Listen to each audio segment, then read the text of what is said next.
संतुला ना कहले समस्ते नाक टेकती किंतु आज आम एमती गोटे संतुला तैयारी करवा समस्त को बहुत भल लगे बिना पियाज रसुण तैयारी मात्र 10 मिनिट्रे प्रस्तुत होता ये संतुलाटा तैयारी करवा बहुत सहज। यह स्वादिष्ट संतुला बनवाई मुझे थाली रे विभिन्न प्रकार पनीपरिया प्रत्येक परिवा को छोट साइज रे काटी नहीं केवल आलू को मुझे लंबा लंबा करके काटी टे बड़ साइज रे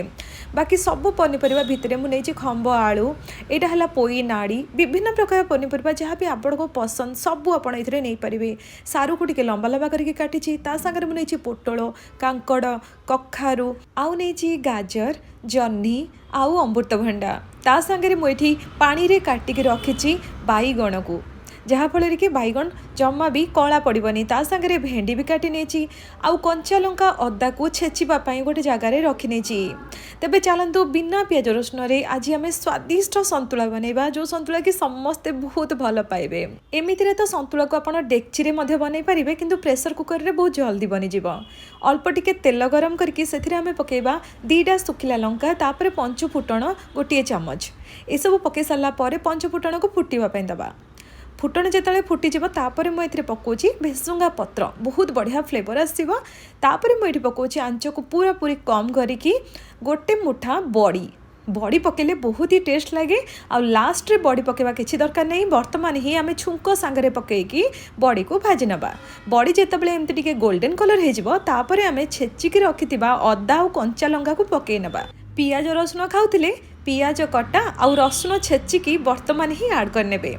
अदा और कंचा लंका टिके भाजी गला परे एबे आमे सेथिरे भेंडी को छाड़ी बाकी सबू परिबा को ऐड करनबा परिबारे प्रथमरु पानी दबानी प्रथमे तो परिबा को टिके संतुलिबा तापर आमे टिके सेथिरे पानी दबा एबे मु इथरे पकई नोची आधा चामच हळदी गुंड आ ता संगे स्वाद अनुसार लूण एथिरे आपण चाहिले लंका गुंड मध्ये ऐड करि परिबे किंतु कंचा लंका रे जदि राग थिबो ना बेसी दरकार नहीं लंका गुंड बहुत ही हेल्दी संतुलाटा होता है टेस्ट भी बहुत बढ़िया लगी थाए। एबे हम कौन करबा एथिरे 3टा टमाटो काटिके पकई नबा टिके खटा खटा लागिबो आ बहुत ही टेस्टी लागिबो। एई संतुला रे आमे अधिक पानी दबानी परिबा सिझिबा पई मात्र गोटे कप पानी देकी आमे हाई फ्लेम रे गोटे हुइसेल दबा पई छाड़ी दबा प्रेशर कुकर रे परिबा सिझिबा भितरे मुई पटे गोटे कड़ाई गरम करके सेथिरे 2 चामच तेल पकेली तापर मु एथिरे भाजी नउची भेंडी को अलग भाजिले परिबा संगे मिसिबनी आ लटपट हेकी नाळुआ हबनी बहुत ही टेस्टी लागिबो। एपटे हाई फ्लेम रे मात्र गोटे हुइसेल आसला परे मु आंच को संपूर्ण भाबरे बंद कर देथिली आ हमर परिबा सब देखंतो केते प्रॉपर्ली सिझिची संतुला को प्रथमरु आमे छुंकी सिझाई से बड़ी आ पंचु फुटणर बास्ना मह मह कंपुची बहुत ही टेस्टी आ बहुत ही बढ़िया स्मेल आसुची। एबे आमे ए भेंडी भजा रे टिके धनिया पत्र ऐड करिबा भेंडी भजा को काढ़ी की आमे प्रेशर कुकर रे दबानी से सेम कड़ाई रे आमे टिके धनिया पत्र ऐड करके टिके समय पई हाई फ्लेम रे भाजी नबा बस आउ किछि करबा दरकार नहीं ए छुंकरे ही आमे संतुला को ऐड कर दबा।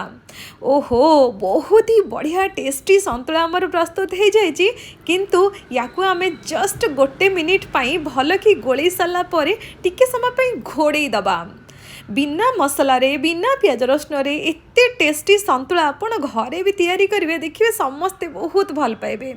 केवल टमाटो को मुझे एमती चामच रे टिके टिके दबाई देली जहाँफल कि तार टेस्ट एकदम संतुला रे मिसीज बहुत ही टेस्टी लगे आंच को एकदम बंद करके गोटे मिनिट पाई मुझे घोड़े देली एठी आमर एकदम स्वादिष्ट संतुला प्रस्तुत हो गला बिना पियाज रसुण तैयारी ए स्वादिष्ट संतुला को घरे प्रस्तुत करंतु आ केमिति लागला मते कमेंट रे निश्चय जणेबे।